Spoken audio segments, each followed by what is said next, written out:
derivation first. So take this grammar and this is a string that should be derived.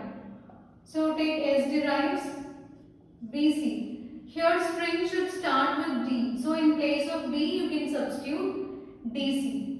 This B is replaced with DC. This is D, C, C. Or you can write it like this. Next.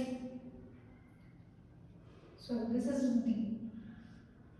Write the C as it is. And after this, next string should be A. So here S should be replaced with SK. So write this D as it is. And in place of this C, it should be SCA. Replace this with SCA. And last C remains same.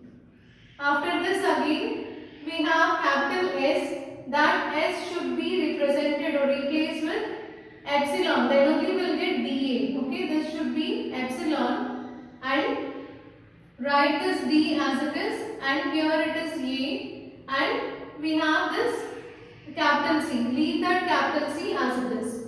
Now the string obtained till now is, so fine, what is the string obtained? Till now we got DAC. So still we need to get small a. So in place of C you can substitute SA. And remaining string is DA. Again here in place of S substitute epsilon so that you will get DA. Okay, epsilon A, which is nothing but DAA. So this is the string which is given in for this grammar.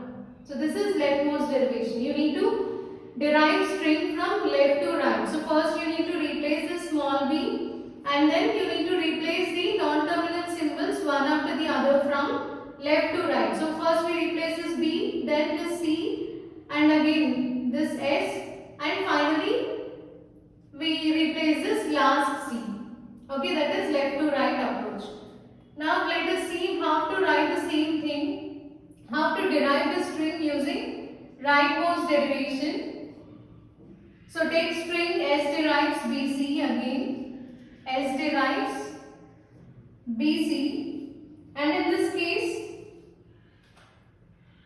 S derives BC, right? So here let us substitute this with string should start with DAA. So you need to start replacing from left to right. So C derives SCA. So replace this with SCA and keep this, keep remaining terminals as it is.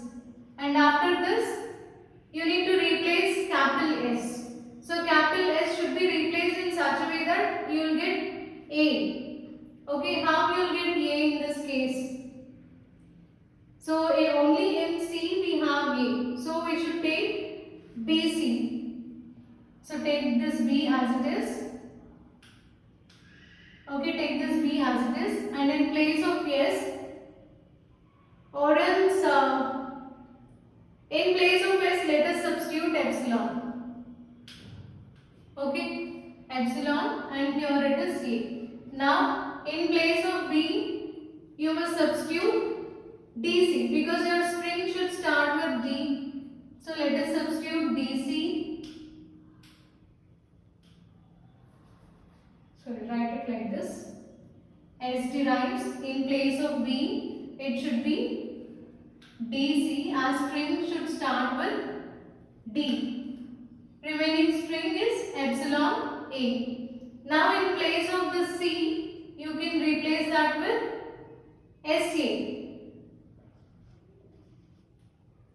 Okay, remaining string is DA. S derives DA.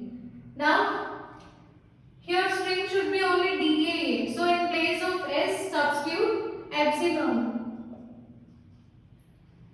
Substitute epsilon, you will get S derives D epsilon AA, which is nothing but DAA. S derives DAA. This is your final string using RMD. Hope you understood difference between LMD and RMD. LMD you need to replace the non-terminal symbols from left to right, whereas R and D means you need to start from right to left. So we replace this C first and then S is replaced, then we replace this B. Similarly here, we replace C, S. Okay, there are no non-terminals in this place. So we just stopped it and the required string is derived at this place. So this is how we'll derive strings using leftmost derivation and rightmost derivation.